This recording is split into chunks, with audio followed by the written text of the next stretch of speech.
Bueno, pues bienvenidos, ¿no?, a la última sesión del seminario. Y en esta nos ha tocado trabajar un debate sobre la organización de Potere Operario, que fue un grupo activo entre 1967 y 1973 en Italia, en una fase de contexto, bueno, en un contexto de crisis del Pechí, ¿no? Y bueno, aquí se ve que están en un punto en el que la organización, ¿no?, está debatiendo sobre la necesidad de organizarse a una escala más alta, teniendo en cuenta pues, que existían pues, diversos núcleos y diferentes grupos autónomos entre sí, y pues querían ver a ver cuál era la posibilidad de organizarse a una escala más grande o si era conveniente hacerlo o no. Para eso, pues me gustaría haberlo preparado de una forma más interesante, pero no va a ser así. Así que lo que vamos a hacer es proceder a leer las partes que me han parecido más interesantes. Sí que empezar. La pantallita que vamos a leer. Ah, vale. Voy tirando la tecnología. Vale. Bueno, esto es aquí. Debate sobre la organización. Bueno, en esta parte del libro son diferentes intervenciones o cartas que diferentes miembros del grupo, pues, bueno, hicieron. Y la primera es de Luciano de la Mea y que es un informe introductorio. En él dice: el poder obrero de nuestra zona es, en realidad, una vanguardia política revolucionaria. Forma cuadros revolucionarios, pero justamente porque los forma a través de una sistemática intervención política en las luchas, ha tomado el carácter de vanguardia política revolucionaria. No se identifica con los grandes movimientos de masa, pero precisamente también que la participación plena en definición autónoma de los compañeros en los movimientos de masa no liquida la función externa de poder obrero. En este sentido, Luciano nos dice, ¿no?, que poder obrero es una vanguardia externa a esos movimientos de masa, ¿no? La vanguardia de tipo e inspiración leninista, vaya, bueno, lo eliminamos por aquí. La vanguardia de tipo e inspiración leninista, en perspectiva el partido, se combina con la organización política de los movimientos de masas. Los distintos comités, por lo que puede decirse que, desde el punto de vista organizativo, la fórmula Lenin más Mao es válida. Aquí esto se infiere que ha habido otro tipo de discusiones anteriores. Si esta es la línea de desarrollo local de poder obrero, ¿podemos dejar de extenderla a otras situaciones en una verdadera perspectiva de desarrollo nacional? Claro, es conveniente, ¿no?, seguir extendiendo la línea de poder obrero. Si permanecieran las dimensiones actuales, pero de hecho eso no sucede porque ya se están registrando en estos años una cierta consolidación, un cierto refuerzo y una cierta ampliación de la vanguardia inicial, poder obrero terminaría en perspectiva extinguiéndose y resultaría una mera academia de formación de cuadros. Cosa que yo creo que tampoco es mala, pero bueno. Es difícil decir hoy cuál puede ser la salida política de este crecimiento. Grupos autónomos de poder obrero, más o menos paralelos al poder obrero de nuestra zona, una salida federativa, pero es necesario coordinación sobre ciertas cuestiones, ¿no? O sea, hay diferentes grupos de poder obrero, llevan más o menos una línea paralela. ¿Cuál puede ser la solución de cara a constituir algo más grande que el mismo poder obrero en ese momento, ¿no? Puede ser una salida federativa. Desde luego una coordinación sobre ciertas cuestiones parece necesaria, ¿no? Nosotros somos distintos porque justamente constituimos una vanguardia política externa a los grandes movimientos de masa y nuestra intervención es o tiende a ser múltiple, vale decir, a afectar a todo el proletariado en sus diversas articulaciones sociales. Pero con mayor razón necesitamos conseguir una dimensión nacional. Y entonces, ¿por qué apuntar a una salida federativa y no directamente a formar un partido, ¿no? Los hechos y la elaboración teórica nos llevan a converger sobre la línea política general de los chinos. Si debemos recorrer este camino, creo que no puede demorarse más la búsqueda de formas organizativas propias de una vanguardia política revolucionaria. La misma necesidad revolucionaria impone el pasaje de lo provisional a lo regulado, de lo improvisado a la disciplina. O sea, llega un punto en el que ya la forma de proceder autónoma de los grupos ha llegado a un punto de extensión y de, digamos, riqueza, ¿no?, que hace necesario que entre todos coordinen algún tipo de forma de actuar en cierto modo homogénea o dentro de ciertos parámetros. La organización del trabajo de intervención y aún de elaboración política en grupos ha sido el primer paso en dicha dirección, pero hemos concebido los grupos en formas no rígidas. Hasta creo que es dañino que los grupos se solidifiquen alrededor de los mismos compañeros, que los grupos no tengan una espontaneidad práctica, una autonomía, etc. La organización de los grupos ha vuelto también más amplio y colectivo el trabajo de dirección, superando poco a poco aquel carácter personalista o familiar que el asamblearismo determina reincidentemente a nivel de dirección política. Se debe dar un paso adelante justamente en relación a la experiencia de los grupos, del aumento cuantitativo de poder obrero, del mejoramiento cualitativo de los compañeros, consiguiente a la experiencia política hasta aquí hecha, de las necesidades generales ya citadas. Se trata, en suma, de darnos una oficina política o algo similar que tenga la responsabilidad política del trabajo de poder obrero y la ejerza de acuerdo a una oportuna subdivisión de tareas y de responsabilidades internas, tanto en relación a los compañeros que forman parte del poder obrero como en relación a las fuerzas exteriores. Mis propuestas eran dos: la de una oficina política compuesta por compañeros que representan a los distintos grupos que actúan en PISA, revocables, o, en caso necesario, aún sustituibles. O, si no, una oficina política formada por cierto número de compañeros elegidos por la Asamblea, revocables y solo por un periodo determinado.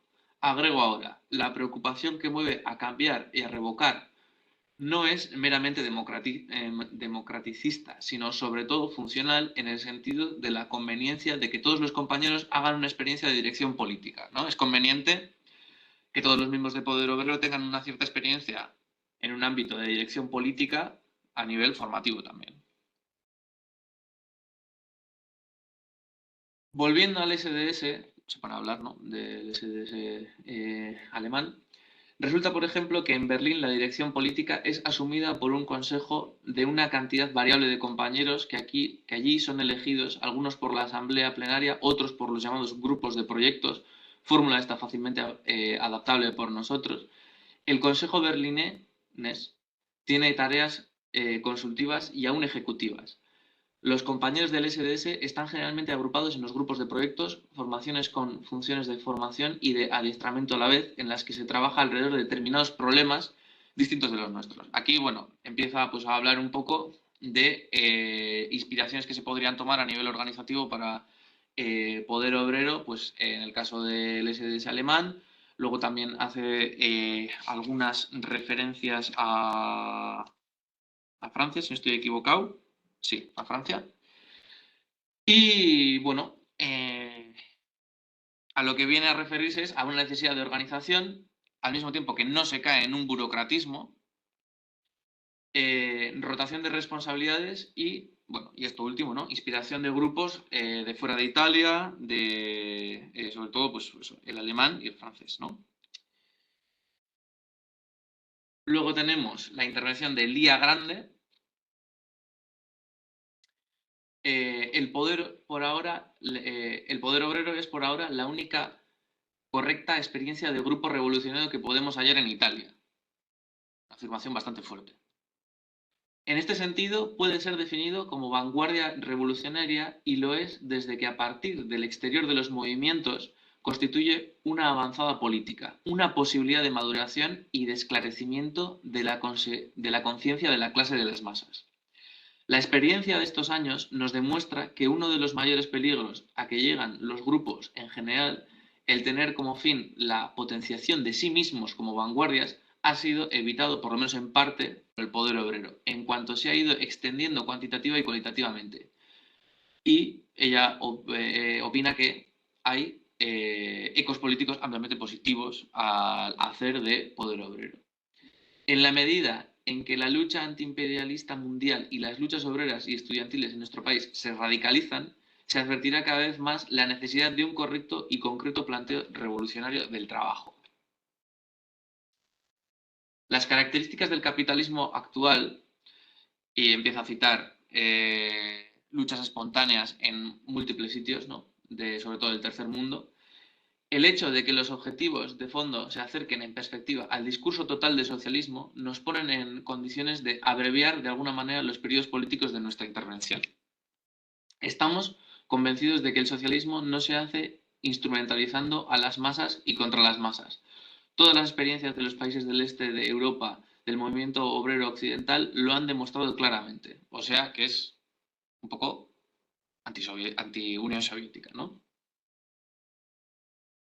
En ello, pero no solo en ello, consiste el error del Partido Comunista de Italia, ML, que se propone como vanguardia que manipula las masas para ciertas luchas y vuelve a poner como fin el crecimiento de sí mismo como organización. Viciado de ideologismo y en lugar de una constante práctica social, se hace una propaganda frecuentemente rechazada por las masas a causa de su planteo sectario y del lenguaje que en sí quiere comprender y agotar todo el supuesto contenido político.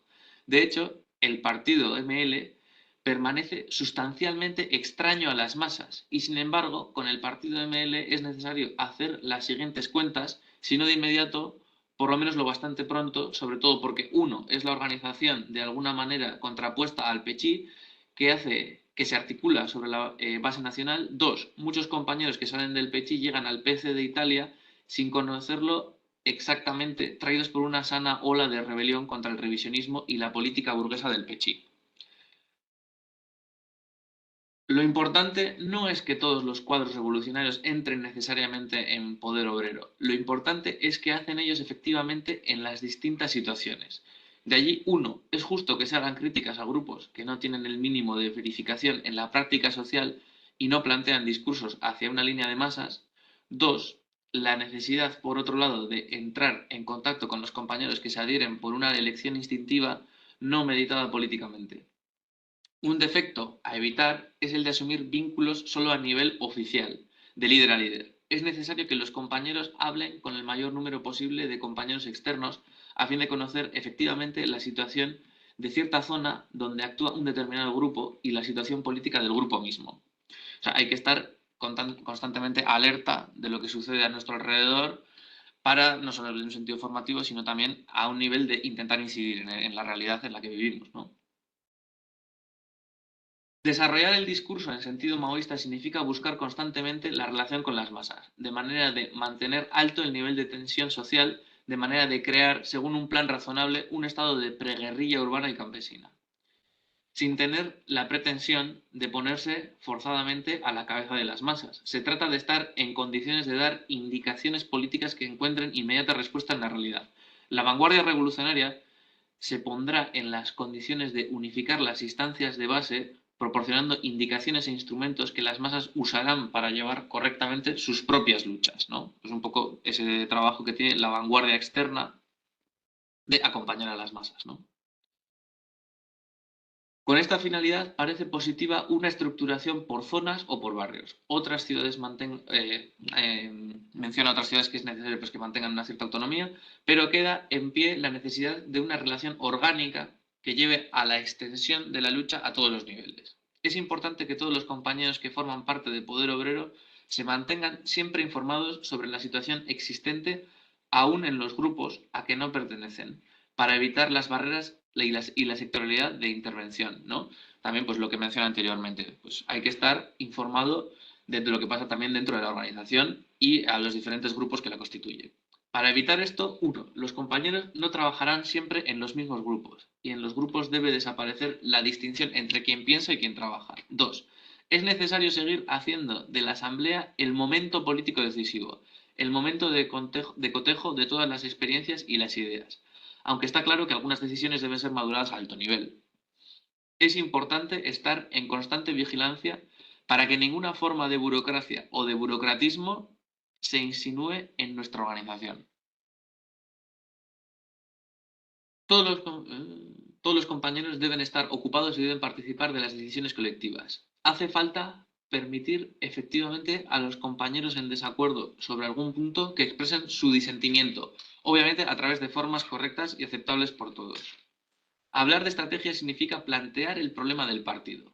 Aparece como exigencia bastante inmediata porque existe el partido ML y porque a medida que se avanza en las luchas y en la concreción de la práctica social, no podemos permanecer en un ámbito que, aun en grado mínimo, sigue sujeto al espontaneísmo.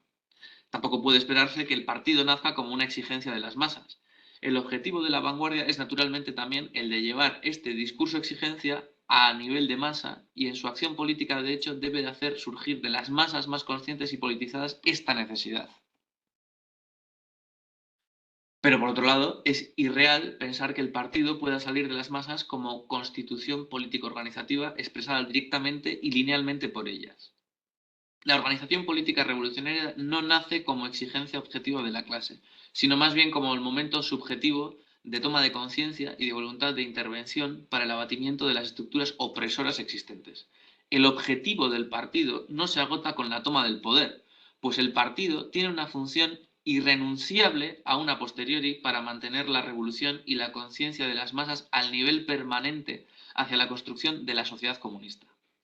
Cuando el poder obrero, como línea política y organizativa, sea efectivamente patrimonio de todos los compañeros en el trabajo práctico y en la creatividad revolucionaria y también en las indicaciones estratégicas de fondo, se plantearía en términos concretos la instancia de una oficina política donde todos los compañeros, rotando y sin exclusiones, participen de experiencia de dirección política.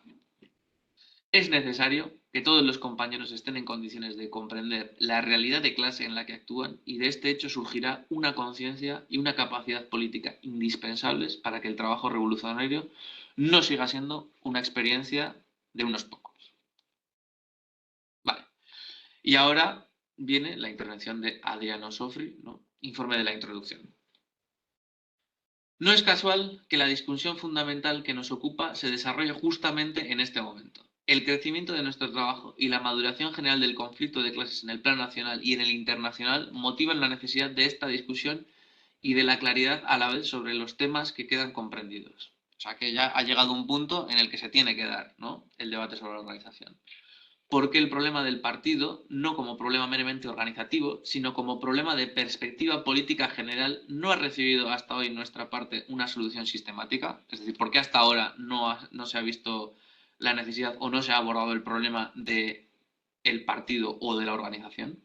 Al actuar así, nosotros rechazamos dos tipos de concepción. El primero, el de quien considera que la conciencia de la necesidad del partido y por lo tanto de la dirección política organizada es suficiente para crear sus condiciones. El segundo, el que ve a la dirección política, al partido, como continuidad lineal de una tradición revolucionaria. Periódicamente corrompida y regenerada es la concepción histórico-conmemorativa en virtud de la cual la estrategia revolucionaria se configura siempre como un retorno a algo. Subjetivismo por un lado o burocratismo conservador por el otro.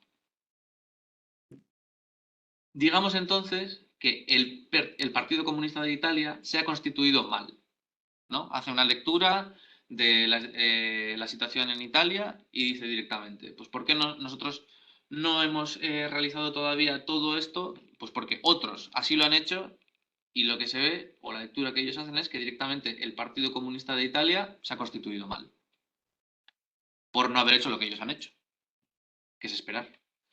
Entonces, el punto central no es tener una línea política más justa, sino tener otro tipo de partido. Cosas ambas que, como es obvio, se conectan estrechamente.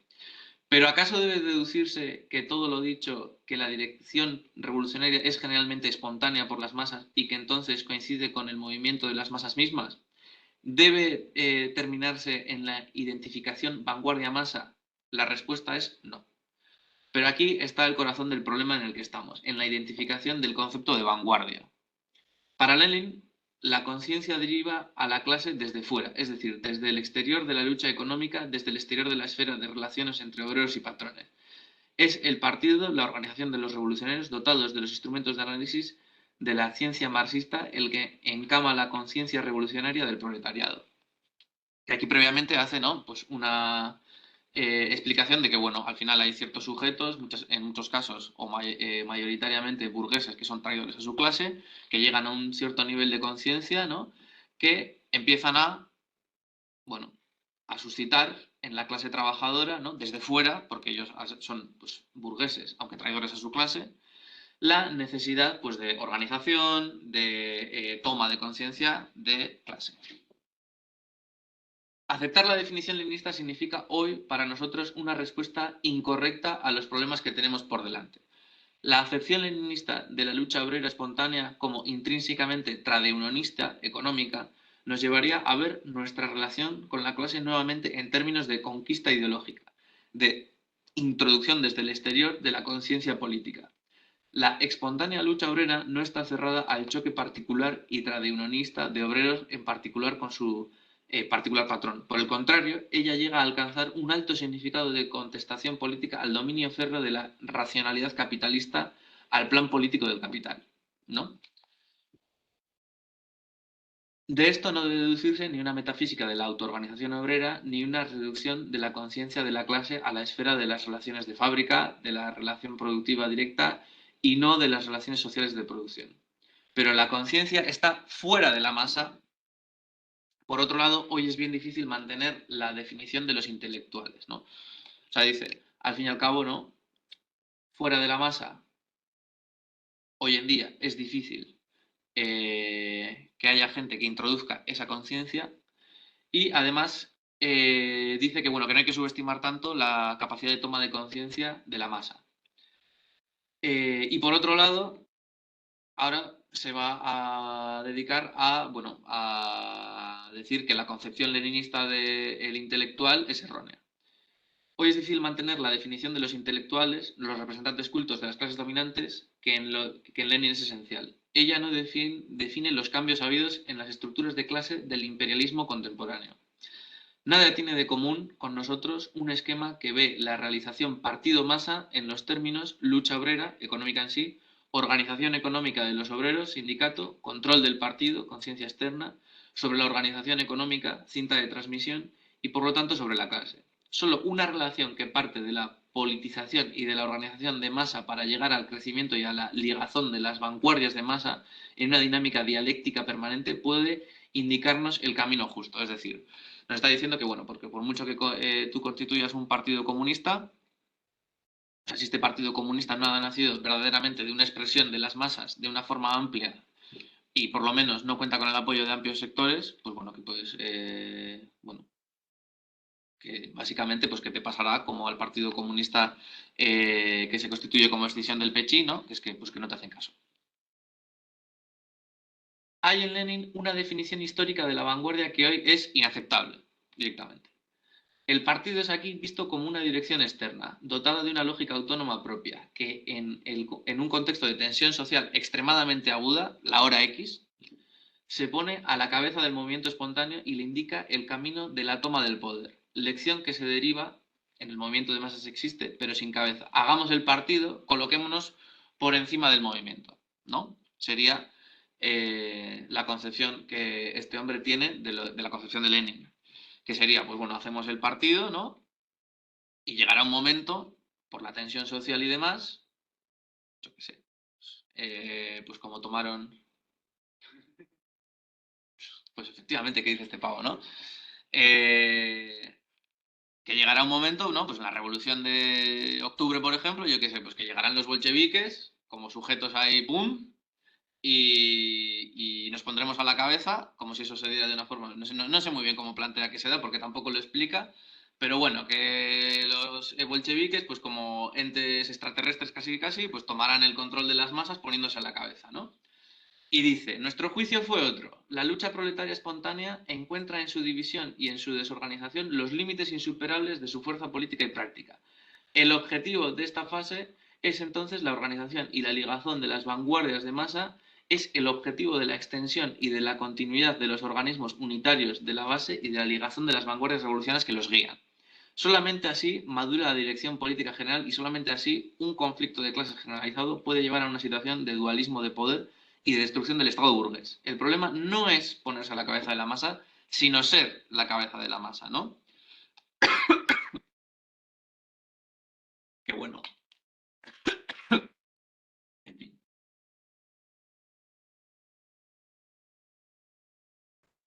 Qué bueno que, básicamente, Pues bueno, que lo que hay que ser es una vanguardia interna a la masa, ¿no? Y que llegara a un punto en el que la unión de diferentes vanguardias internas, pues bueno, se juntan ahí y se ponen a la cabeza de la masa. Vale.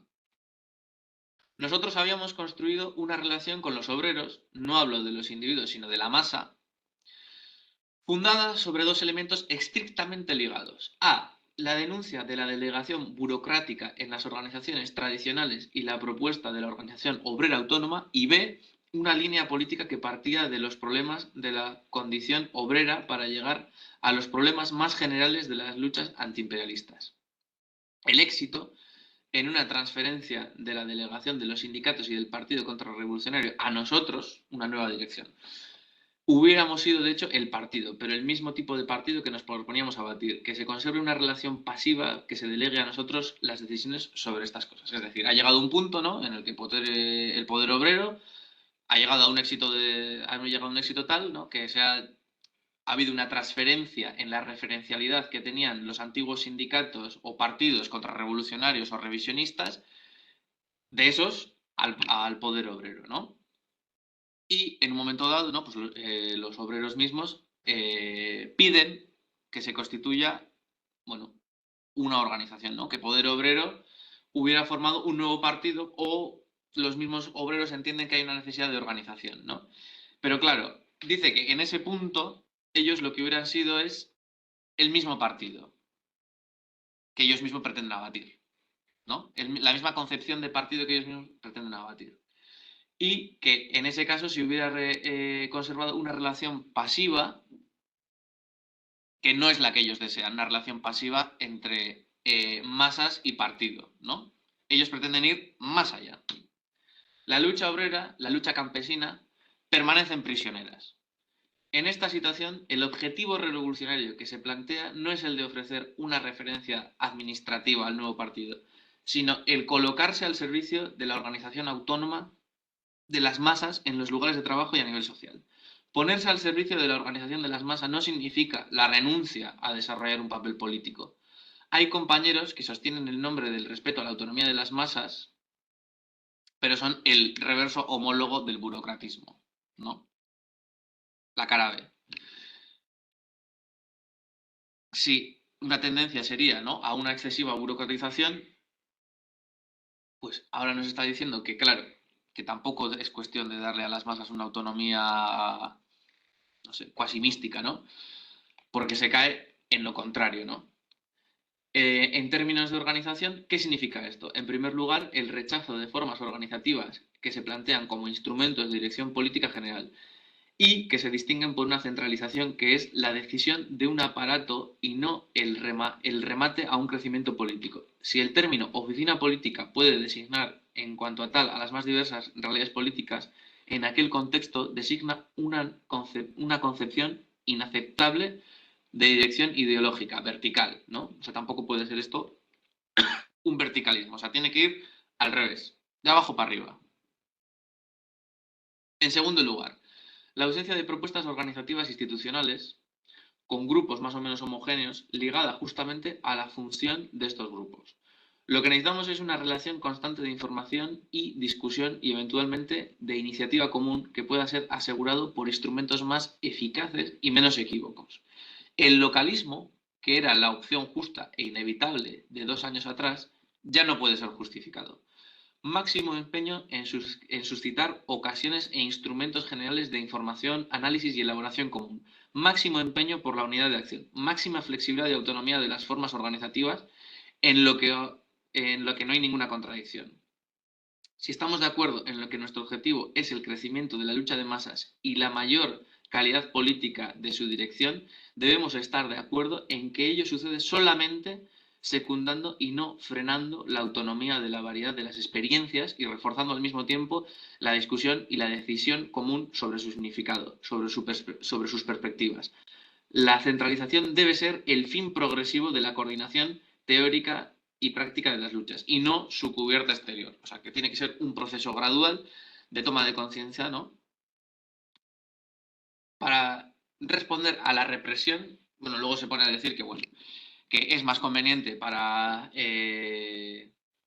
o sea, que si se pone en cuestión el hecho de que, bueno, hoy en día y de forma organizativa se respete la autonomía y, bueno, y la forma, vamos a decir, de células autónomas y un poco hasta cierto grado heterogéneas y diferentes de organización, pues dice que, bueno, pues para responder a la represión, la verdad que esto es mejor, ¿no? Porque, claro, como los grupos mantienen su independencia y autonomía, no puede suceder que si cortas la cabeza de la dirección política, pues el resto de miembros de la organización queden desamparados, ¿no? Para nosotros la organización debe ser funcional a la modulación política de los militantes, al crecimiento de la conciencia de masas, a la afirmación de la idea del poder, que es la negación del poder burgués y por la cual luchamos. Se trata aquí verdaderamente de creer en las masas, en sustancia de creer en el socialismo. Se trata de comprender que el poder no se toma por cuenta del proletariado y de la humanidad, sino que es el proletariado el que toma el poder.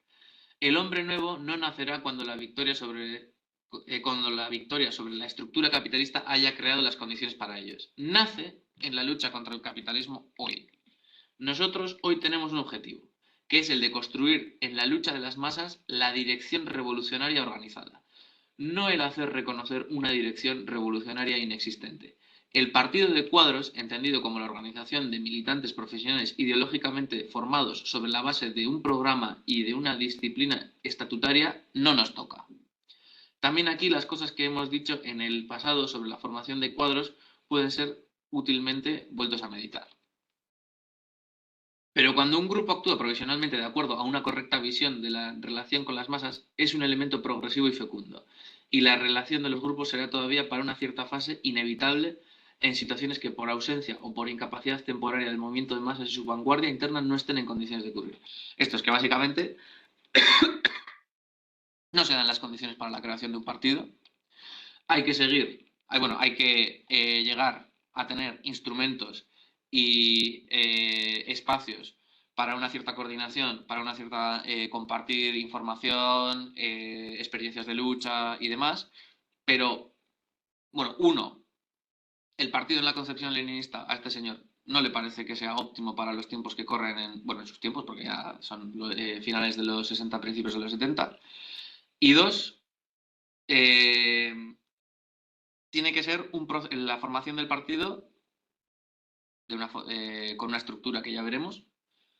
Tiene que ser un proceso gradual de toma de conciencia de por las masas a través, me imagino yo que defenderá este señor, de la ayuda que da poder obrero a esas mismas masas a un nivel de concienciación, de darles instrumentos y de ayudarles en sus luchas espontáneas por el momento, ¿no?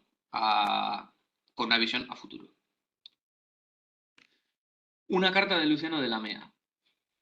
Cuando se habló por primera vez de la oportunidad de realizar un encuentro nacional de determinados grupos políticos, se lo hizo sobre la base de una primera serie de contactos con alguno de estos grupos. Son estos grupos. El encuentro no se planteaba como una mera ocasión para una organización formal de las vanguardias externas, sino sobre todo como una ocasión necesaria de verificación práctica de las posibilidades y de los métodos de intervención para obtener a través del cotejo y de la discusión de las experiencias hechas o programadas lo que llamamos una homogeneización del método de intervención, vale decir en el sentido político, una homogeneización de una correcta relación política entre la vanguardia y las masas.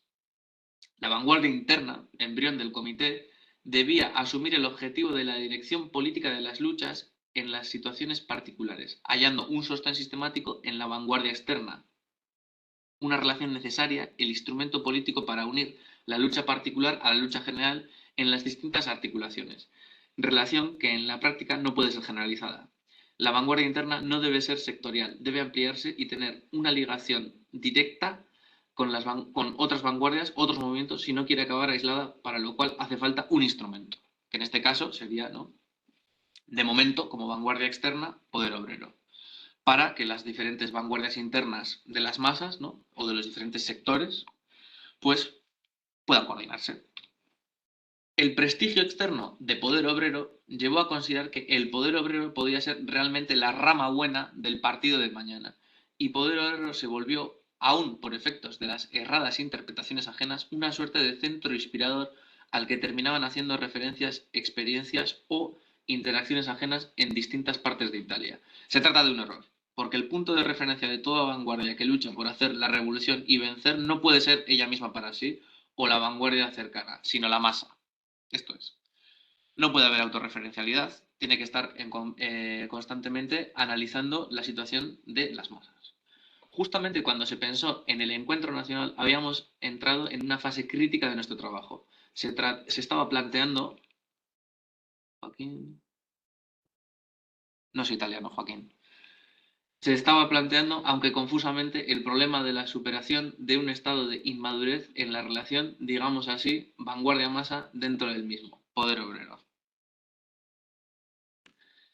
El encuentro nacional entonces se inscribía en este cuadro y dentro de estos límites. Pensarlo como una oportunidad de verificación política significaba, en realidad,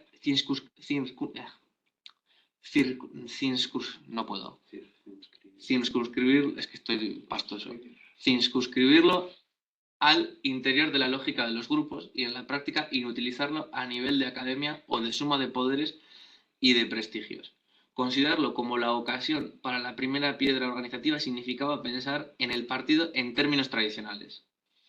Bueno, y luego se pone a decir que básicamente empiezan a ver quién puede participar, ¿no?, en el encuentro, y se pone a decir pues que bueno, pues que estos no pueden participar pues porque son pues, estalinistas, estos no pueden participar pues porque están muy alejados de nuestro modo de actuar, etc, etc, ¿no?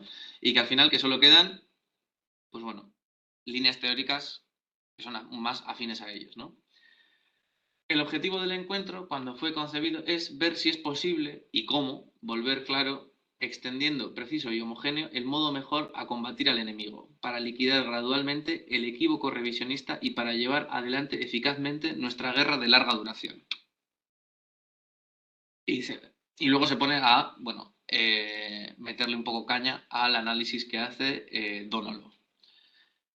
El análisis con que Dónalo niega la necesidad del partido está restringido al movimiento estudiantil y, a mi parecer, es erróneo aún en lo concerniente al movimiento estudiantil. Dónalo justifica su posición con un sociologismo superficial y con la consideración economicista de que nosotros estamos en países de capitalismo avanzado, países socialmente avanzados, aunque políticamente retrasados. La afirmación de la necesidad de una vanguardia externa. En último instante, el partido y de una vanguardia interna al movimiento de masas, el comité o el soviet. Esta determinada por la comprobación de que el verdadero poder de las masas está en la existencia de masas mismas, de las masas mismas.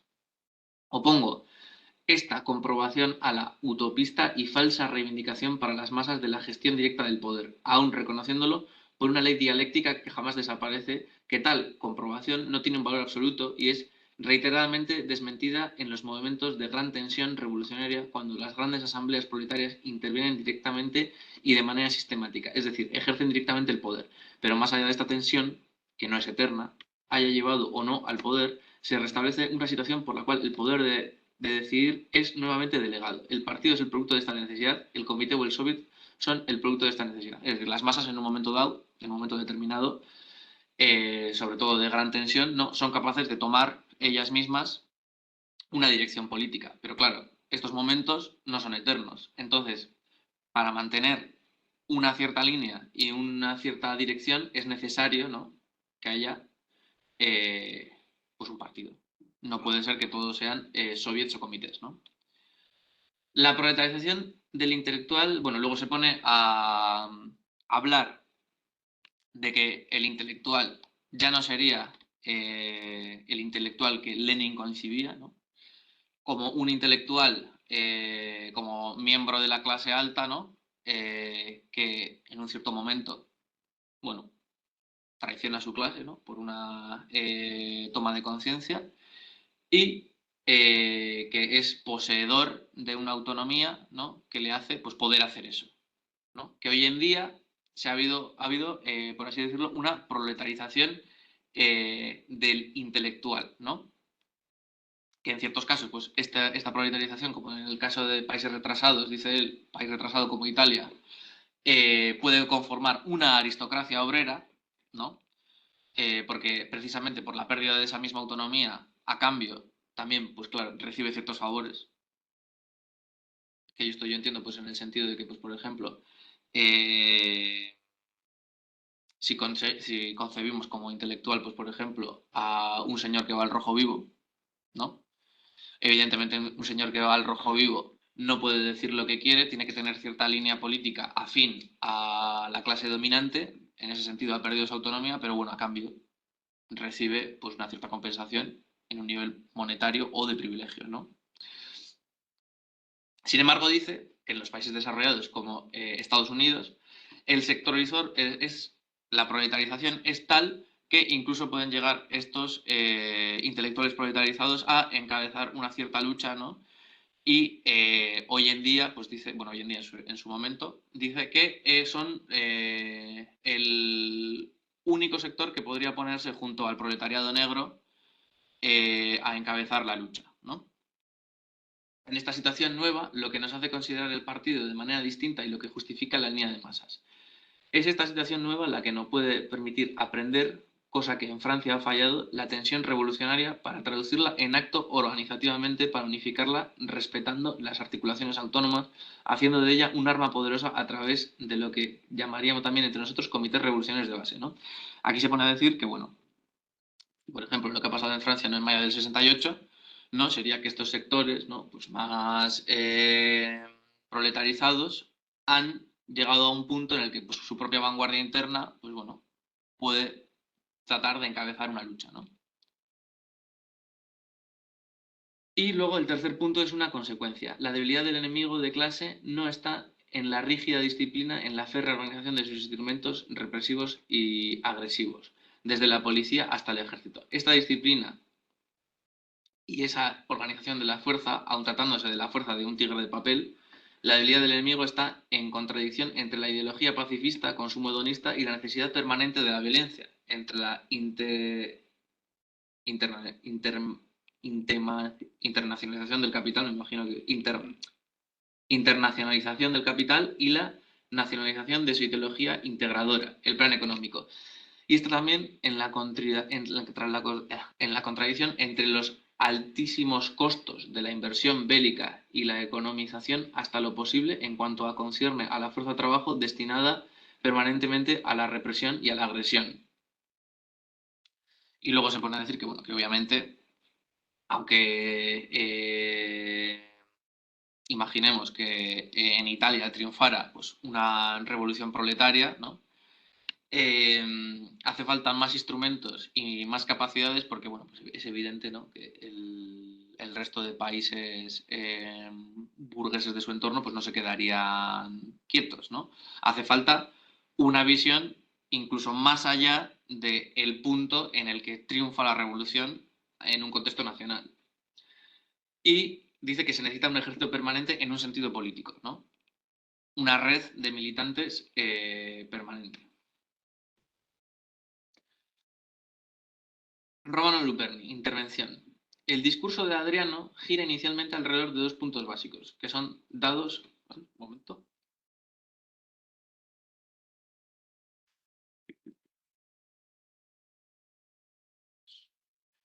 Bueno, el anterior fragmento a mí me ha parecido que. O sea, antes de meterme en este, porque yo creo que el de Romano Luperni, ha sido el más interesante de todos los fragmentos. El anterior, no sé, a mí me ha parecido que o bien daba para el lector, daba por supuesto una cierta red de conocimientos previos de ciertos debates y de ciertas cosas, que puede ser, ¿no? Y a lo mejor por eso muchas cosas no las explica y las da por supuesto. Y luego también hace, en mi opinión, demasiadas afirmaciones categóricas. Pero también, claro, este texto que se dedica un poco a meterle caña a los anteriores textos, claro, a lo mejor no es tanto que sea que el otro da por supuesto, sino que de verdad se expresa así. Que dice, pues esto es así. Yo tengo ahí una duda. Pero vamos, que a mí el último me parece el más interesante. El discurso de Adriano gira inicialmente alrededor de dos puntos básicos, que son dados por adquiridos, afirmados más que demostrados. Uno, la conciencia política no está fuera de las masas, está ya en las masas, de modo que el esquema leninista por el cual tal concepción es llevada desde afuera de la vanguardia no rige más. Se ha acabado, ¿no? Dos, los intelectuales no pertenecen ya a la clase dominante y entonces el esquema de Lenin en virtud del cual ellos traicionarían a su clase pasándose al proletariado y conquistándolo ideológicamente, que es por lo que hemos mencionado ahora mismo, tampoco regiría en este caso, ¿no? O sea, ya directamente el intelectual como Lenin lo entiende está liquidado. Para sostener la primera posición se formula el ejemplo de las luchas francesas. Para sostener la segunda, el movimiento estudiantil, en el caso de los intelectuales, ¿no? Mete a los estudiantes. Vale. Y aquí yo me he quedado ya sin posibilidad de seguir haciendo el PowerPoint porque tenía que recoger la ropa tendida. Terrible. Pero no os preocupéis porque lo tengo todo subrayado. Examinemos el primer punto. Las actuales luchas de masas probarían que la conciencia política en las masas existe y tan verdad es que ellas han superado espontáneamente el tradicionalismo. Esta afirmación, a mi parecer, no corresponde a la verdad si es tomada en absoluto y se habla genéricamente de las masas, ¿no? Eh,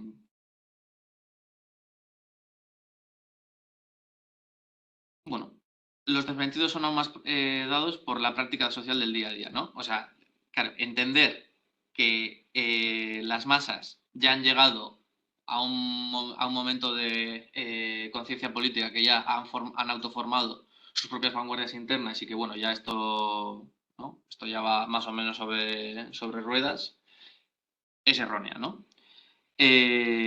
Más aceptable si en lugar de hablar de masas, ¿no? Se hablara con mayor corrección de clase obrera y de intelectuales proletarizados, ¿no? Ahí podemos decir que sí. Pero ¿por qué ha sucedido esta superación del tradicionalismo, ¿no? ¿Por qué las masas ya tienen una visión más allá de la meramente tradicionalista? Siempre pensando que hace referencia a lo que dice el otro, ¿eh? Hay que tener en cuenta dos factores, ¿no? Se dice, el objetivo, que sería hoy no existen los márgenes para el capital de hacer una política de concesiones y para los obreros, entonces de llevar adelante instancias tradiunionistas, ¿no? Ya no se puede hacer o sea, las masas ya no podrían hacer tradiunionismo, ¿no? Y está ligado a la hipótesis de que la intensificación de las luchas antiimperialistas, luchas que pueden, por otro lado, desaparecer en cualquier momento, ¿no? Son también causantes de que el capital haya llegado a este punto. Los muy notables aumentos salariales obtenidos por los obreros franceses demuestran que los márgenes de una lucha tradicionalista existen todavía y que aún grandes victorias de tipo tradicionalista no tocan la fuerza del capital, ¿no? O sea, que aún en el caso francés, bueno, pues resulta que sí que se pueden hacer concesiones. La superación del tradicionalismo en las luchas más avanzadas, como las francesas, no puede entonces ser explicado por objetivos razones económicas, que volverían en cierto sentido fatal la necesidad de un choque político con los patrones, ¿no? De acuerdo a este análisis basado en elementos objetivos, la conciencia política espontánea estaría en condiciones de superar el tradicionalismo justo porque está obligado a ello objetivamente, ¿no? Según el análisis que hace Sofri, no, claro, nos quiere decir que, bueno, es que, claro, como llega a un punto en el que el capital ya no puede hacer más concesiones, el tradiunionismo ya no rige más, entonces la masa llega a un punto en el que dice, bueno, si no me dan nada, ¿no? Si no puedo llevar a cabo esta lucha económica, claro, hace un salto, se ideologiza y pues ya estaría, ¿no? Y el tradicionalismo ya no hace falta, ya es, claro. En fin. Las luchas por el poder y ya no la toma de poder. ¿De qué modo se dará el pasaje de la primera fase a la segunda, ¿no? ¿En qué momento se da ese momento en el que se articula esto? A primera, a la primera fase del choque directo inmediato con los patrones, estaría obligado por motivos objetivos, es decir, por la falta de márgenes tradicionalistas. pero no se está obligado por motivos objetivos llegar a la segunda fase, a la fase de tomar el poder, de la fase de servir a las masas a la otra de guiar a las masas, en la suma de llegar a la victoria. O sea, tampoco es necesariamente así que porque las masas hayan tomado una conciencia de los límites del tradicionalismo, se vaya tampoco a tomar el poder. O sea, eso no es necesariamente así. Llevado hasta sus términos, incluso, y dice además, llevado hasta sus términos extremos, la tesis de Barcela se podría llegar a decir al final que toda la vanguardia, sea externa e interna, es inútil. Si fatalmente, por condiciones objetivas, el choque no será tradicionalista, sino político, si espontáneamente la lucha obrera es ya lucha política por el poder, ¿qué sentido tendría cualquier acción dirigida a provocar un proceso que por otra parte es inevitable?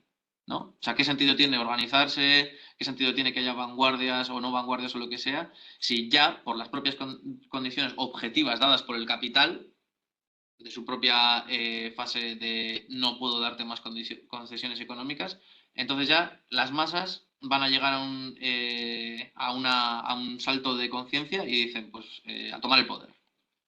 ¿No? ¿Qué sentido tendría organizarse si eso ya está, ¿no?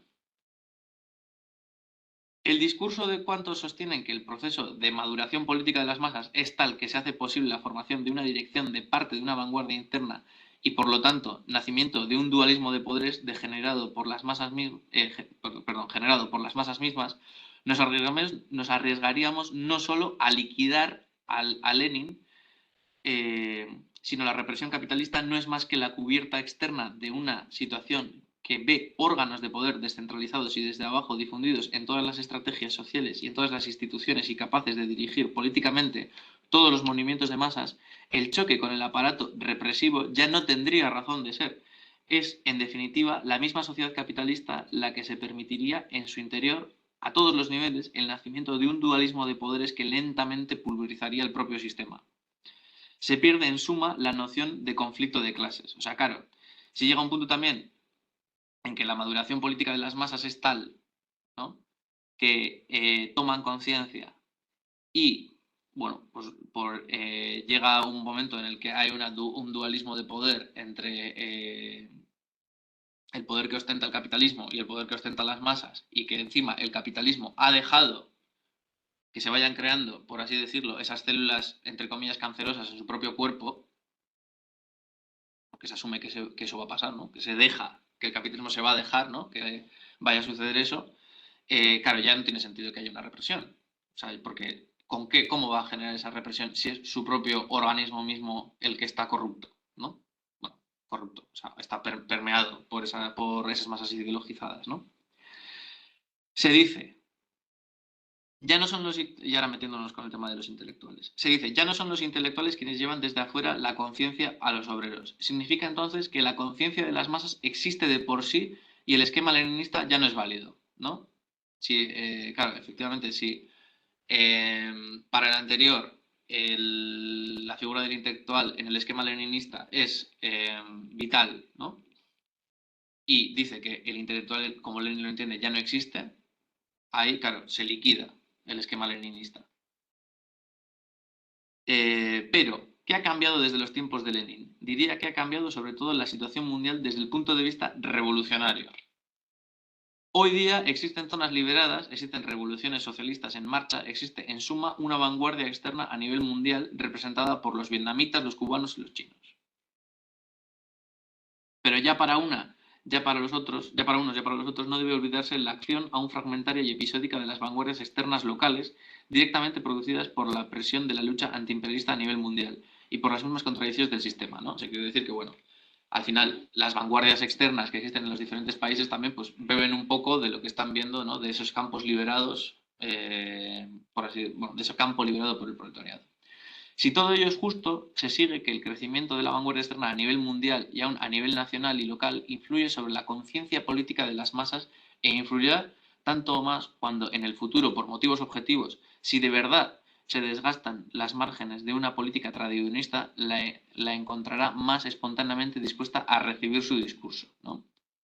Claro, si es verdad que se va desgastando o se va acotando la posibilidad de llevar a cabo una lucha tradicionalista, pues bueno, al final Podríamos llegar a decir que, bueno, pues por ejemplo, el modelo chino, ¿no? Que es una cosa que hoy en día a lo mejor incluso también se podría llegar a estar planteando, pues a lo mejor podría llegar a parecer atractivo, ¿no? El segundo punto básico se refiere a los intelectuales. Ellos, según la tesis de Sofri, no pertenecerían ya a una clase dominante, no vendrían ya desde afuera, tránsfugas a ella, a llevar una línea justa a la clase obrera. Se debería deducir de ello que los intelectuales ya están proletarizados y disponibles para la revolución, como probaría la explosión de MS. En este punto, bueno, es bastante justo, ¿no? Que ha habido una proletarización del intelectual. Ha perdido el margen de pseudoautonomía ideológica que el sistema concedía en 1800 y sobre el cual funcionaba su propio prestigio y se ha integrado en el sistema productivo. A veces puede formarse una verdadera aristocracia obrera, pero en general allí el proceso de integración es más avanzado, ¿no? Es lo que se menciona antes, ¿no? Entonces, el esquema leninista, o sea, lo que ha mencionado anteriormente Sofri, entonces el esquema leninista que queda liquidado, ¿no? Porque el intelectual leninista ya no existe.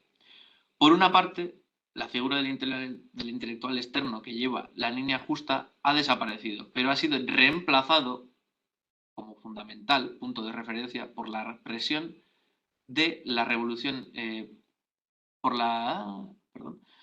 como fundamental punto de referencia por la presión de la revolución en marcha por una línea política de lucha anticapitalista y antiimperialista que tiene las líneas en las tierras liberadas y ya sus concretos puntos de apoyo y en los militantes que adhieren a ella y que constituyen las distintas vanguardias locales sus primeros fundamentos. Por otra parte, el creciente proceso de maduración política impone siempre a plazo más corto no solo el problema del poder, sino el de la toma de poder y por tanto el del papel insustituible de la vanguardia, que no está ya constituida por los intelectuales tránsfugas, sino que estará formada por todos los militantes que han alcanzado el nivel de conciencia revolucionaria y que por este solo hecho se plantean como vanguardia. Lo que cuenta no es la connotación sociológica de quienes constituyen la vanguardia, sino la relación que debe existir entre estas y las masas. La vanguardia externa se plantea como necesaria ante todo para una correcta práctica social. Es, en suma, una necesidad práctica para el trabajo, o mejor dicho, para un estilo correcto de trabajo. Poder obrero ha sido, de hecho, una vanguardia externa. La composición misma de poder obrero, estudiantes obreros, en perspectiva campesinos, representa un conjunto de militantes que participan en movimientos de masas distintos, pero que están unificados por ideas bastante homogéneas y sobre todo por un homogéneo método de trabajo. Este conjunto de compañeros no es una vanguardia interna al movimiento estudiantil ni es una vanguardia interna al movimiento obrero. Es algo más y también diversa. Es la síntesis política de la experiencia obrera, estudiantil, campesina y demás. Esta síntesis política, la expresión y la consecuencia de una estrecha dialéctica entre el grupo y los movimientos de masa, entre el grupo en su conjunto y las vanguardias internas en los movimientos de masas, de las cuales forma parte también los militantes interiores del grupo. Mao sostiene que la vanguardia se vuelve burocrática no porque ejerza un rol directivo, sino porque lo ejerce incorrectamente en la práctica social. La aparición de la burocracia deriva, en suma, de un incorrecto estilo de trabajo, basado en una relación no dialéctica, dogmática, entre la vanguardia y las masas. Entonces, a partir de las masas, para volver a las masas, lo que significa sería partir de las exigencias de las masas explotadas, interpelarlas, traducirlas en una táctica y una estrategia, verificar esa táctica y esa estrategia en la práctica social y en el contacto con las masas. Sería lo que se infiere. Si todo esto es justo, se deriva que el maoísmo debe ser nuestro punto de referencia teórico, por lo menos en la medida en que se ha sido de hecho o lo es de tendencia en nuestra acción práctica.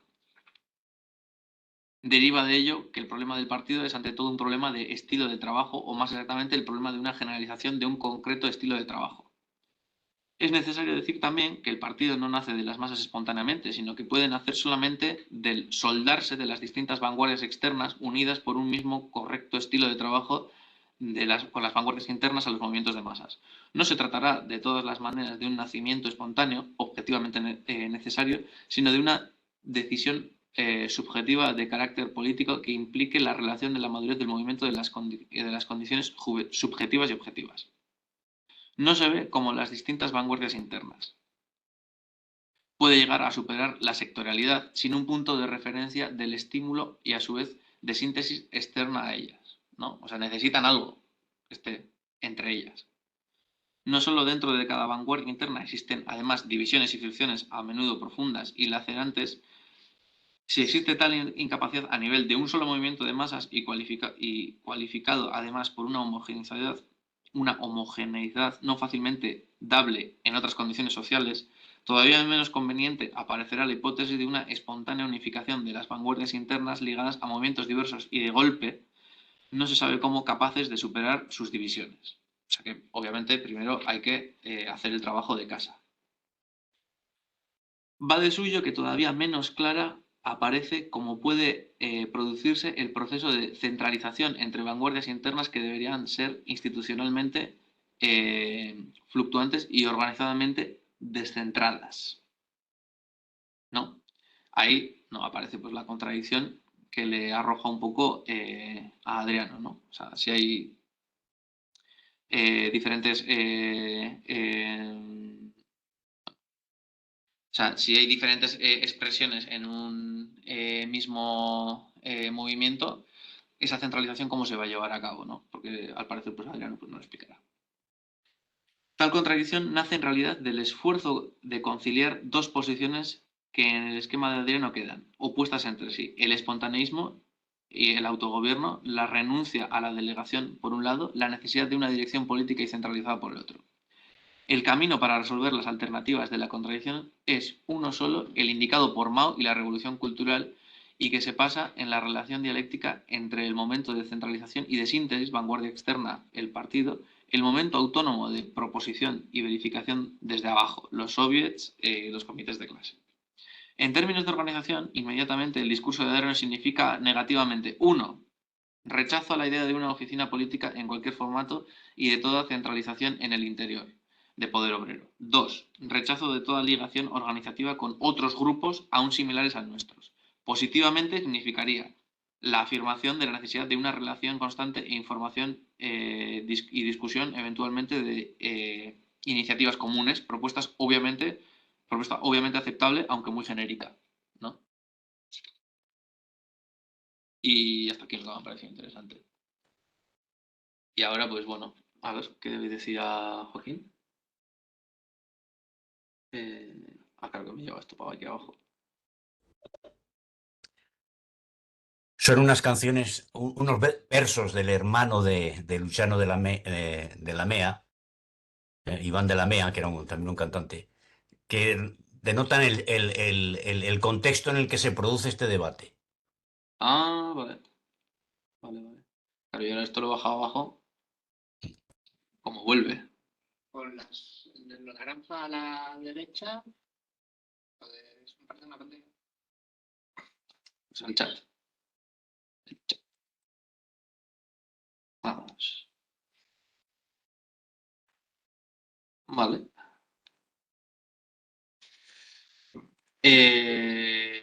Pues bueno, si alguien quiere aportar algo, ¿no? Lo que pasa es que, claro, aquí los dos que están se tienen que fiar de mí, de que lo que yo he dicho haya sido interesante porque no se lo han leído.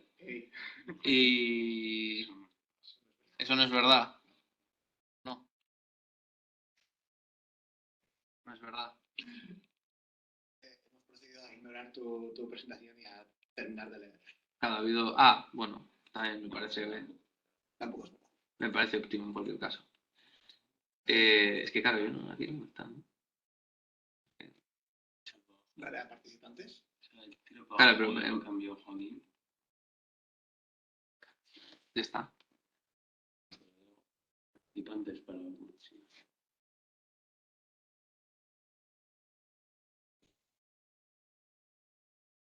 ¿alguien quiere decir algo? ¿No? ¿Qué hace la mano?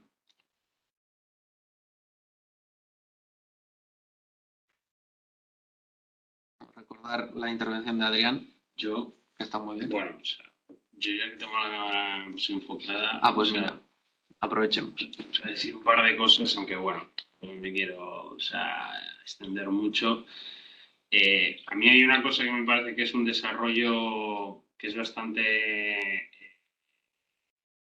así decirlo, que clarificador hasta cierto punto, que son en cuanto a las necesidades pues, de los intelectuales, etcétera, etcétera, por un lado, o sea, también del último texto, como dice Gorka, pero también de lo primero que dice del desarrollo, es que no lo encuentro, que dice, pues, quedaría liquidado el concepto leninista de vanguardia, por dos factores, un objetivo y el otro subjetivo, ¿no? Cuando el objetivo, pues, menciona de las márgenes para el capital, de hacer una política de concesiones, etcétera, etcétera.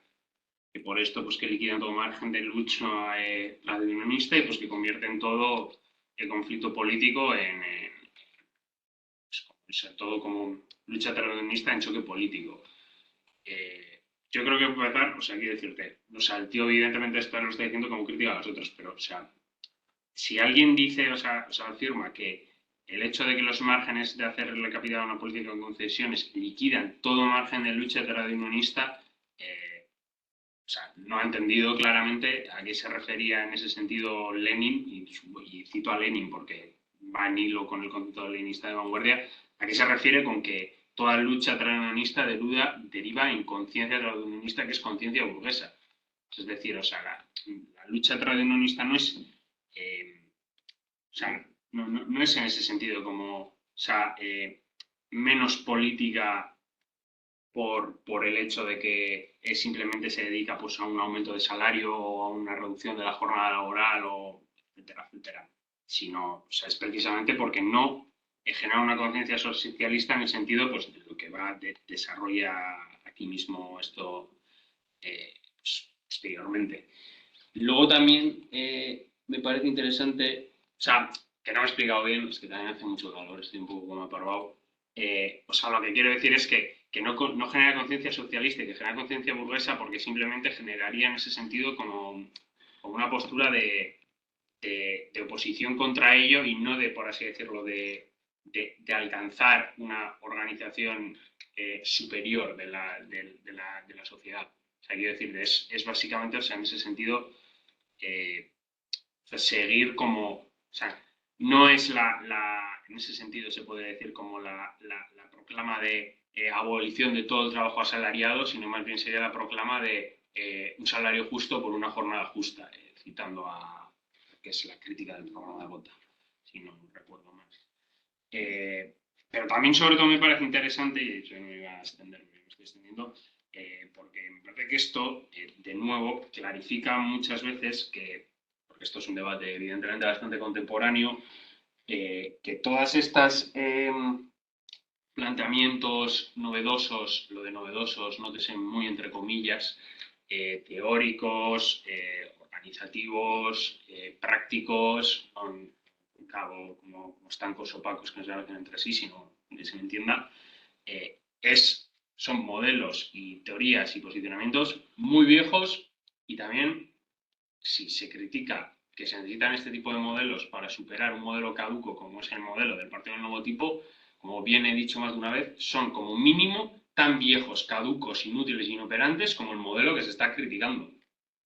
Como mínimo. O sea, eso como mínimo. Entonces, en ese sentido, o sea, yo creo que lo que habría que replantear en ese sentido es por qué se siguen replicando este tipo de modelos hoy en día, cuando por encima con los mismos tropos, porque los tropos con los que se replican son con los mismos tropos, con diferentes perspectivas que se pueden leer aquí mismamente. Que también no en vano hay un hilo conductor entre poder operario, que luego poder operario genera pues, todo el rollo autonomía de operaria, eso es, etcétera, que etcétera. lo genera Sofri.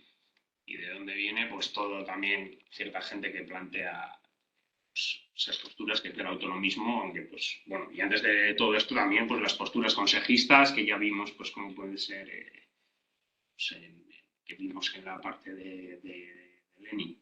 Y luego por otro lado, y aquí sí que no me quiero esconder aunque bueno, hay unas cosas que concretar, pero recogiendo un comentario que ha habido en el chat, y no me quiero repetir porque creo que esto es una cosa que hemos dicho básicamente con muchos autores de estos textos, lamentablemente, lo cual no habla muy bien de los textos, que es ¿qué coño está diciendo ese pavo? O sea, a mí cuando el tío este se pone a hablar de lo que es para Lenin la vanguardia, lo que es no sé qué, tal, es como, claramente no, o sea, sea, igual lo ha leído, pero, o sea, quiero decirte, o sea, no lo he entendido porque es que eso no se traduce, pero en muchos sentidos. O sea, por ejemplo, el rollo este de los intelectuales, que esto de no sé qué, yo si no recuerdo mal, y que si no me corrija alguien si me equivoque, o sea, Lenin no, ni siquiera se refiere a eso en su época, se refiere a pretéritabamente en etapas de la organización obrera, o sea, quiero decirte, incluso antes, o sea, pues, en la época de Marx o incluso antes, que esos sectores lo que hacían como sectores traidores porque tenían esa autonomía todavía relativa respecto a la producción.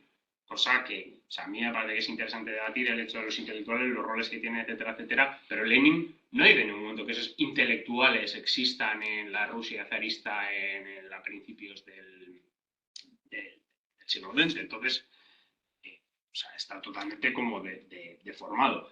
Que de ahí, de esa noción de, por así decirlo, intelectual, como que flota sobre las cosas, también yo creo que viene devenido la noción de vanguardia que tiene. Que hay totalmente, y hombre, que también es una cosa muy común en estas tensiones, que plantean precisamente una tensión totalmente entre la autonomía de las masas o la espontaneidad de las masas o la capacidad objetiva que tienen las propias masas para hacer conciencia en tensión con una dirección externa. O sea, tensión, o sea, evidentemente, o sea, existe ahí una contradicción porque evidentemente es un proceso que se da dialécticamente, pero no se da de manera formal, que es como ellos lo plantean, que es una contradicción formal en el sentido de que hay una contradicción formal que no se puede resolver entre la autonomía que tienen que tener las masas, porque son los propios obreros los que tienen que construir esa nueva sociedad, y el hecho de que haya elementos externos y exógenos que les digan, porque es que eso es lo que entienden, que les digan lo que tienen que hacer. En el sentido, pues, de llevar a las masas, etcétera, etcétera. Pero a mí, o sea, bueno, este texto, pues, o sea, no lo he acabado de leer del todo, pero sí que he leído la mayoría. O sea, a mí me parece que es interesante de cara, pues eso, a recuperar como debates contemporáneos o posiciones contemporáneas que se dan, también para ver en ese sentido qué errores o qué tropos se siguen repitiendo, porque se repitan y se vuelvan a dar esos errores, yo creo que significa o sea, que no se ha hecho un análisis correcto de cómo se hizo todo el proceso pues, revolucionario en Rusia, pero que tampoco se ha hecho un proceso, por así decirlo, o sea, de situación actual, de qué momento actual estamos, de qué pasos hay que dar para construir eso, etcétera, etcétera. Porque es que el hecho de que el debate vaya por, como bien apunta también en el último fragmento, de que los intelectuales sociológicamente de qué extracto son, pues es básicamente como muy ridículo, o sea, en ese sentido. Vale, y a ver qué dice Adrián. Sobre todo diría yo, Lenin no dice que la existencia de estos intelectuales sea una premisa de la revolución. Lenin es el primero en incentivar en toda su forma la formación de intelectuales obreros. Aunque es cierto que de forma masiva los profesionales revolucionarios rusos son intelectuales desclasados, aunque no solo y en menor medida que los mencheviques. Vale, y a ver, participantes. Tenéis levantada la mano Enrique y Joaquín, o sea que pues lo que quiera. El que quiera no, tienes que decir tú quién habla primero. Pues Si no, no Joaquín, vamos a que hablar. como ya has hablado primero, pues tú, Vale. Bueno, pues venga, yo voy rápido. como en A mí el este... oeste, el primero que desenfunde. Vale, muy bien. Este texto me parece muy interesante eh, mm, por lo que ha dicho Ander, pero también situándolo en su contexto.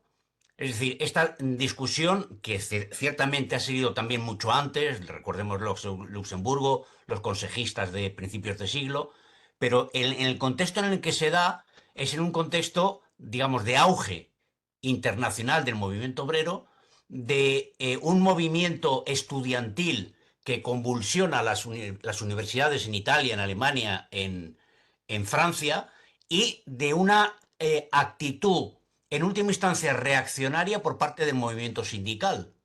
El movimiento sindical que es el que termina pactando y frenando, por ejemplo, en mayo del 68, etcétera. Por tanto, la crítica al tradiunionismo no es solamente la crítica a la limitado grado de conciencia que tiene, que es propio de Lenin, sino a la experiencia política pues de las limitaciones de un proceso de quiebra, y como consecuencia de que los sindicatos se basan al otro lado de la barricada.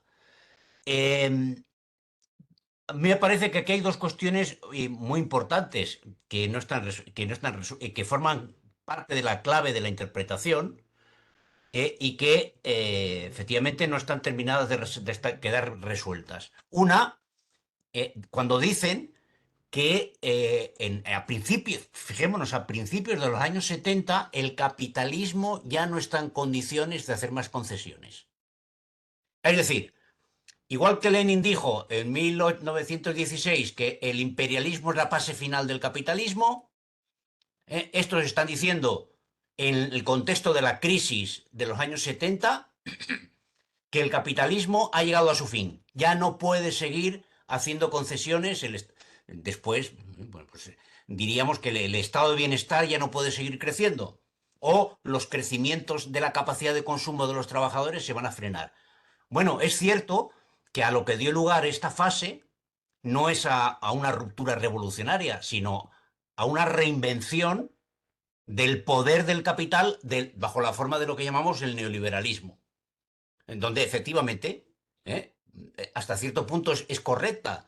Desde los años 70 en adelante no ha habido mejoras masivas para los trabajadores de los países capitalistas avanzados, sino una política, en la medida que hay una política de lucha, es de mantenimiento, de sostenimiento, defensiva, de defender el estado de bienestar, de defender las conquistas, de defender las 8 horas, que no nos pasen de 40 a 48, como quiere la Unión Europea, por ejemplo. O que no se reduzca la edad mínima para entrar al mercado de trabajo.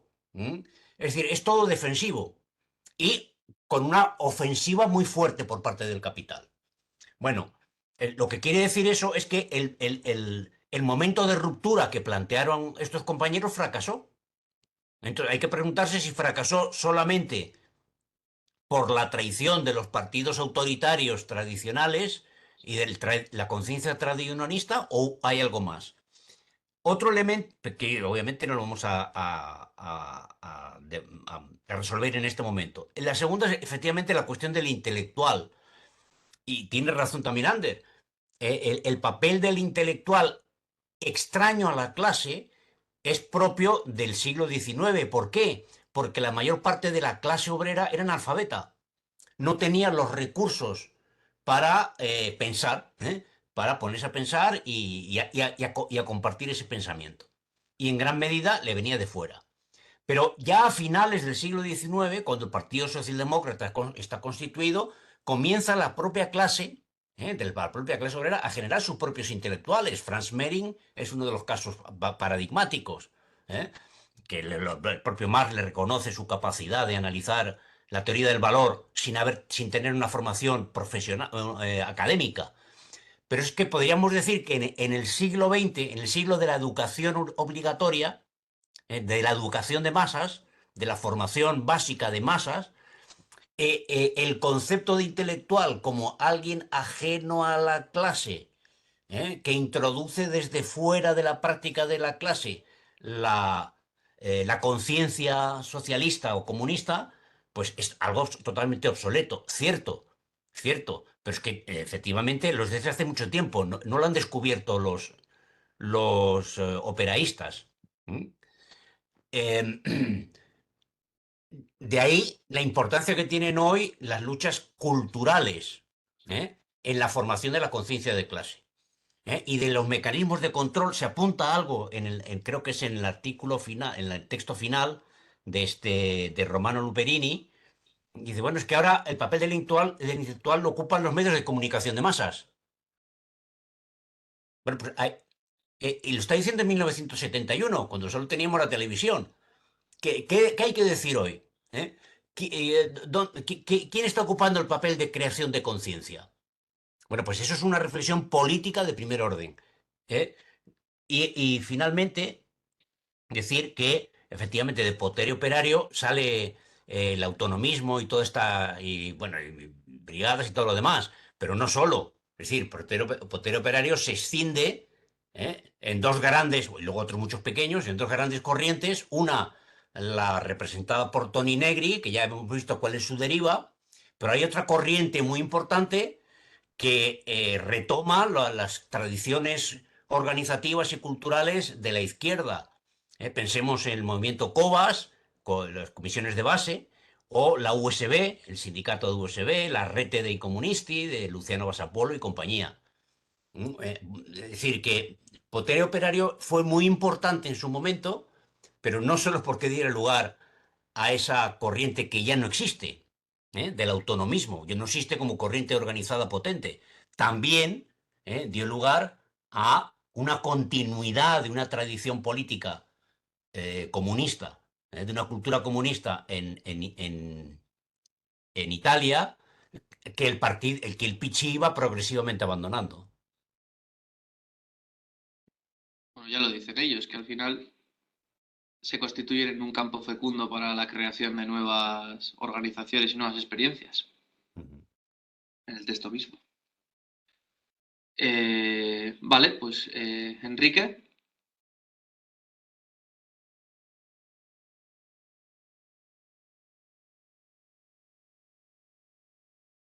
Te escucha, Enrique, ¿eh? Si estás hablando, tienes el micro, o sea, activado, pero no se te escucha. Enrique. No he escrito nada.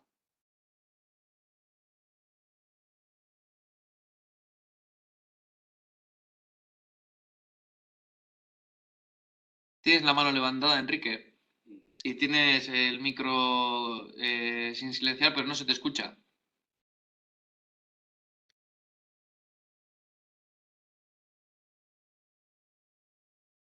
Enrique, tienes que decirle a López Obrador, por favor, que se olvide del Tren Maya y que mejore las conexiones a Internet para que te podamos escuchar. Voy a salirme y regresar para ver si se me oye. Vale, vale, haz eso. Mientras voy comentando yo una cosilla sobre lo de los intelectuales y tal, que sí que me parece interesante, que a mí la cuestión fundamental en todo este debate acerca de los intelectuales, más allá del plano sociológico, que también pues, es interesante, es la función del intelectual. O sea, Lenin evidentemente resalta el hecho de que a la clase trabajadora esa ciencia socialista le es alumbrada por parte de intelectuales desclasados.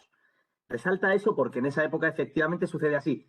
Y yo sí que contravendría un poco lo que ha dicho Joaquín, igual lo que ha dicho Ander, eso de que, bueno, en el siglo XX, digamos que eso es un fenómeno que ya no tiene lugar o que se va progresivamente diluyendo, que en parte sí, pero tener en cuenta que las experiencias revolucionarias triunfantes tienen lugar en países como Rusia y China, países donde efectivamente es la intelectualidad desclasada la que va a ejercer de vanguardia.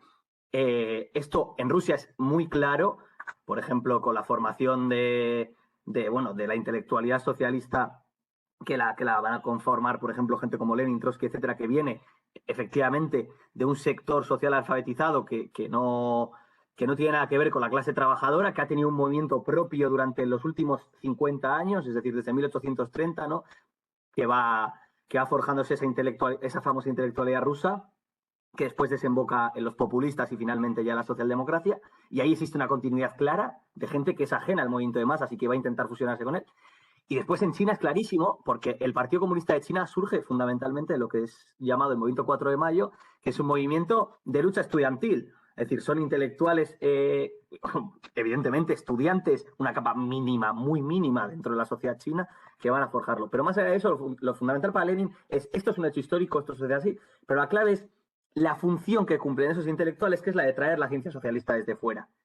Entonces, lo que Lenin está realmente intentando transmitir es que esa ciencia socialista no se le puede transmitir desde dentro del movimiento obrero, es decir, dentro de la lucha espontánea. Por tanto, el papel del intelectual es secundario sociológicamente. Lo fundamental es que se le transmita, se le introduzca esa conciencia desde fuera. Hoy en día sí, eso sí que estoy de acuerdo. A nivel sociológico, la función del intelectual prácticamente, es decir, ese intelectual libre, etcétera, está completamente desaparecida, ¿no? Pero la clave es que el proletariado tiene que seguir dotándose de una conciencia socialista y esa conciencia socialista no la puede desarrollar de forma autónoma en sus luchas en sus luchas espontáneas, ¿no? Entonces, para mí esta es la clave y es un poco, evidentemente, más secundario, es decir, ¿quién tiene que asumir ese papel? Si bien creo que bueno, el hecho de que la asuma la clase trabajadora es un paso positivo, es decir, que la asuma generalmente, no voy a decir la clase trabajadora honda porque eso es un proceso progresivo, pero sí la aristocracia obrera o incluso, sí, bueno, básicamente, ¿no? Esos sectores más No, no, no, no, no, no, universitarios. no. Eso no es tarea ni de la aristocracia obrera, ni del lumpenproletariado, es tarea del partido. ¿Eh? El Sí, sí, intelectual orgánico, desde Gramsci, pero no ya me no estás diciendo. Quiero no, decir no que. son los expertos en socialismo. No, si yo no estoy diciendo eso, estoy diciendo que Es el sociológico. partido, el partido. Lo que Claro, dice, claro. lo que dice en el último texto, dice, partir de las masas para volver a las masas, lo que significa partir de las exigencias de las masas explotadas. Es decir, las masas se expresan, interpretarlas, traducirlas en una táctica y una estrategia, verificar esta táctica y esta estrategia en la práctica social y en el contacto con las masas. Eso es el partido.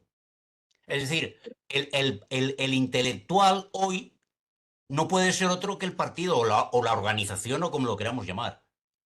Sí, Joaquín, pero si yo no estoy hablando de eso, te estoy diciendo que sociológicamente de dónde provienen como tal aquellos elementos que ejercen como tal de depositarios de la conciencia socialista y que son capaces en todo caso de traducir esas exigencias de las masas a exigencias socialistas. Es decir, ¿cuál es la proveniencia, o sea, la extracción social? Que quiere decir, por eso te estoy diciendo precisamente que eso es un debate secundario. Pero aquí él está poniendo en foco, o estaba poniendo el foco, cuando se hablaba de la extinción del intelectual, en ese aspecto, es decir, de dónde provienen. Antes eran desclasados, ahora prácticamente no van a ser desclasados porque no existe esa figura, ¿no? Pero yo simplemente decía que eso, que bueno, que sociológicamente provienen de ahí. No, evidentemente, para mí, el intelectual colectivo es el partido. Eso está claro. Pero quiero decir, individualmente, los miembros de ese sector de la vanguardia, ¿de dónde van a provenir? Antes provenían, y esto es una diferencia sociológica, generalmente, más allá de ejemplos, pero ejemplos que has citado tú, que precisamente lo que hacen es demostrar que a nivel generalizado no existían esos ejemplos, porque Franz Merino o Josep Dietzgen son gente, digamos, excepciones, por así decirlo, ¿no? En ese momento se articulaba de esa manera. Hoy en día no va a existir eso, no van a existir grandes intelectuales que nos vayan a traer la teoría desde fuera, porque precisamente es que casi ni existen, más allá de quiénes son los intelectuales que existen de esa manera. Zizek, Chomsky, quiere decir, es algo similar. Esa gente no nos va a traer esto, ¿no? Simplemente eso, ¿no? Pero sí, estoy de acuerdo contigo. Evidentemente, el intelectual colectivo es el partido. Bueno, ahí también sería interesante, ¿no? A ver, hoy en día, ¿quién podemos considerar como intelectual, ¿no? Si es Chomsky, ¿nos vamos a eso o podemos ir a gente más de base también? ¿No? Claro, ¿hasta qué punto es intelectual o no intelectual? ¿Hasta qué punto está eso liquidado o no? Pero bueno, a ver, dinos, Enrique, a ver, ¿se te oye ahora? No, no se te oye, Enrique.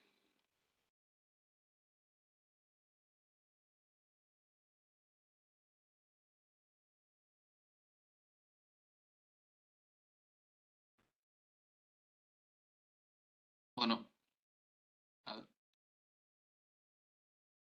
Qué coraje, efectivamente, qué coraje. Pues no se te oye, Enrique. No sé, no sé por qué será. Silenciado no estás, desde luego.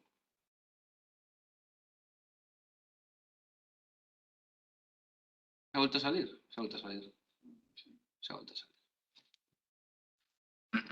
O sea, yo sí que, en cuanto a los intelectuales, sí que estoy de acuerdo con Adrián que lo importante no es de dónde provenga, de qué clase social, en qué condición material se encuentre ese intelectual, sino que el intelectual, a quien tenemos que considerar intelectual, es al que posee la ciencia socialista, al que ha comprendido la ciencia del socialismo y al que es capaz de, mediante las ciencias del socialismo, mediante fusionando esa ciencia del socialismo con el movimiento obrero, de elevar a las masas. Y evidentemente el intelectual colectivo tiene que ser el partido, pero hoy en día el partido como tal, por lo menos en nuestro contexto, si lo entendemos como intelectual colectivo que ha comprendido la ciencia socialista y que está en un proceso de elevación de las masas, no existe. O sea, no podemos decir que sea el partido el que tenga que hacer esto porque no hay partido, tampoco. Bueno, ni tampoco gente así especialmente elevada, lo que digamos a un nivel intelectual, a una escala grande. A ver, ¿ha escrito alguien algo? No. A ver. Ha vuelto Enrique, pero tampoco se le escucha.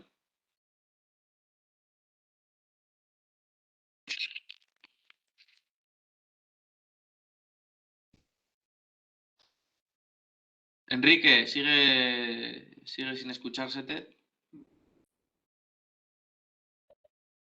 Igual tiene seleccionado el micrófono equivocado. A ver, ha silenciado.